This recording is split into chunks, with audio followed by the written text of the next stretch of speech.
Candidato Lula, boa noite. Obrigada pela presença. Boa noite, Renata. Obrigado por ter vindo, candidato. E nós vamos começar, então, essa entrevista a partir de agora, contando o tempo, e vamos começar falando de corrupção. O Supremo Tribunal Federal lhe deu razão, considerou o então juiz Sérgio Moro parcial, anulou a condenação do caso do Triplex e anulou também outras ações por ter considerado a Vara de Curitiba incompetente. Portanto, o senhor não deve nada à justiça. Mas houve corrupção na Petrobras. E, segundo a justiça, com pagamentos a executivos da empresa, a políticos de partidos como o PT, como o então PMDB e o PP. Candidato, como é que o senhor vai convencer os eleitores de que esses escândalos não vão se repetir? Bonner, primeiro eu acho importante você ter começado esse debate com essa pergunta. Porque durante 5 anos eu fui massacrado e estou tendo hoje a primeira oportunidade de poder falar disso abertamente, ao vivo, com o povo brasileiro. Primeiro, a corrupção, ela só aparece quando você permite que ela seja investigada. Eu queria começar dizendo para você uma coisa muito séria.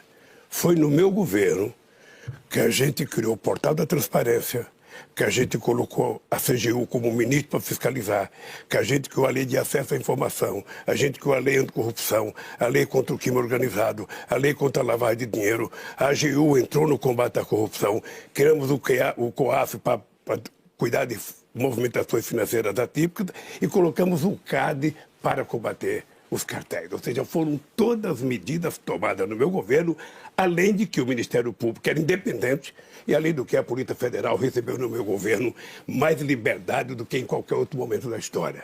Porque você está lembrado que em 2005, quando surgiu a questão do mensalão, eu cheguei a dizer o seguinte: só existe uma possibilidade de alguém não ser investigado nesse país, é não cometer erro. Se cometer erro, vai ser investigado. E foi isso que nós fizemos. Olha, se alguém comete um erro, alguém comete um delito, investiga-se, apura, julga, condena ou absolve e está resolvido o problema. O que foi o equívoco da Lava Jato? É que a Lava Jato enveredou por um caminho político delicado. A Lava Jato, ela ultrapassou o limite da investigação e entrou no limite da política. E o objetivo era o Lula. O objetivo era tentar condenar o Lula. Não sei se você está lembrado que no primeiro depoimento que eu fui dar ao Moro, eu falei: Moro, você está condenado a me condenar porque você já permitiu que a mentira foi longe demais. E você sabe do que eu estou falando. E aconteceu exatamente o que eu previa. Quando nós entramos com habeas corpus na Suprema Corte, foi antes e bem antes do hacker. E se você pegar o nosso habeas corpus, a gente está dizendo coisa que depois se descobriu com o hacker investigado pela Polícia Federal. Então, eu vou te dizer uma coisa, Bonner, vou dizer para você, olhando nos olhos do povo brasileiro, não há hipótese, não há hipótese.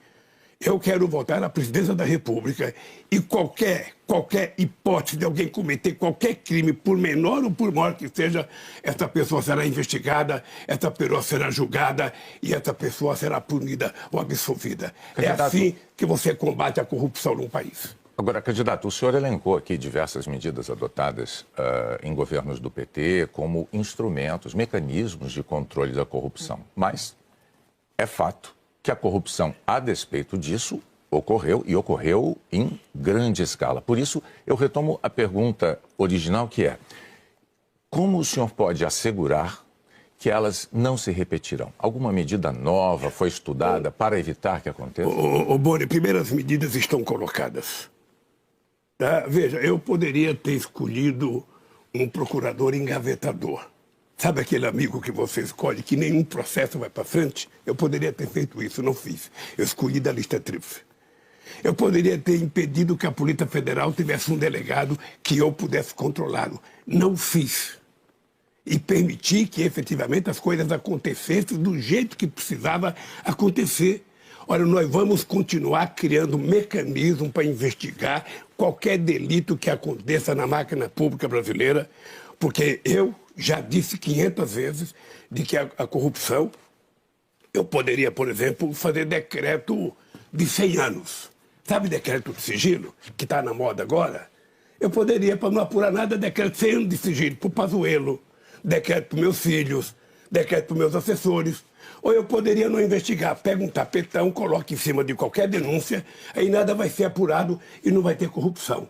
E a corrupção, ela só aparece quando você governa de forma republicana, que você permite que as pessoas sejam investigadas independentemente de quem seja. E eu tive a alegria, eu tive a sorte de ter um ministro do porte do Márcio Tomás Bastos, sabe, que era uma figura, sabe, inatacável nesse país, do ponto de vista da competência e da seriedade. Candidato, por isso, pode ficar tranquilo, sabe? É que houve um momento... Eu pagará. Houve um momento, em mais de um momento, aliás, o Partido dos Trabalhadores chegou a dizer que o prejuízo acumulado pela Petrobras com o escândalo do Petrolão tinha sido reconhecido pela empresa e colocado no balanço da Petrobras por uma imposição da Lava Jato. Isso foi dito pelo Partido dos Trabalhadores. Hoje, e escrito, hoje o partido reconhece, então, que efetivamente houve este prejuízo? Deixa eu lhe falar uma coisa. Você não pode dizer que não houve corrupção se as pessoas confessaram. O que é mais grave é que as pessoas confessaram e, por conta das pessoas confessarem, ficaram ricos por conta de confessar.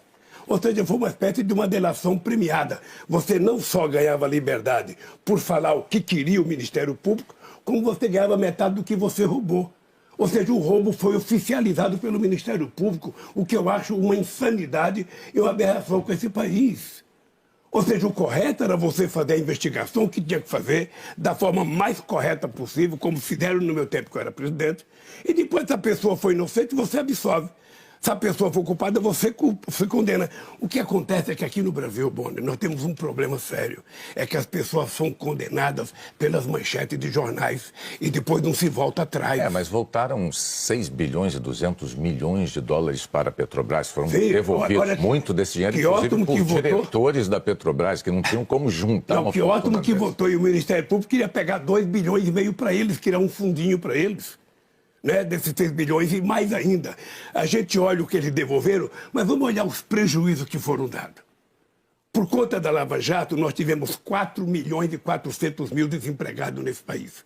Por conta da Lava Jato, nós tivemos 270 bilhões que deixaram de ser investidos nesse país. E por conta da Lava Jato, a gente deixou de arrecadar 58 bilhões. O que eu quero te dizer é o seguinte, é que você pode fazer investigação com a maior seriedade, como foi feito na Coreia, na Samsung, como foi feito na França, na Alstom, como foi feito na Volkswagen da Alemanha. Você investiga, se o empresário roubou, você prende, condena, mas você permite que a empresa continue funcionando. Aqui no Brasil se quebrou as indústrias de engenharias que nós levamos quase que um século para construir. E nós agora até que vamos ter o prejuízo, porque se eu ganhar as eleições, a gente vai ter que fazer um grande plano de investimento de infraestrutura. A gente vai ter que recuperar muitas obras. Eu vou fazer uma reunião com os 27 governadores para saber quais são as obras prioritárias de cada estado. E esse país vai voltar a andar. Nós vamos falar de economia daqui a pouco, mas antes de passar a palavra para a Renata Vasconcelos, eu gostaria de fazer só uma observação sobre os números que o senhor mencionou. Muitos economistas afirmam que esses milhões de empregos não criados, os investimentos que não foram realizados, seriam consequência não da Lava Jato, mas da crise econômica herdada da gestão de Dilma Rousseff. Mas, Renata. O senhor mencionou mecanismos de controle da corrupção no seu governo e, de fato, o senhor e a sua sucessora Dilma Rousseff sempre escolheram como Procurador-Geral da República o primeiro da lista tríplice elaborada pelo Ministério Público Federal, que em tese dá mais independência ao escolhido.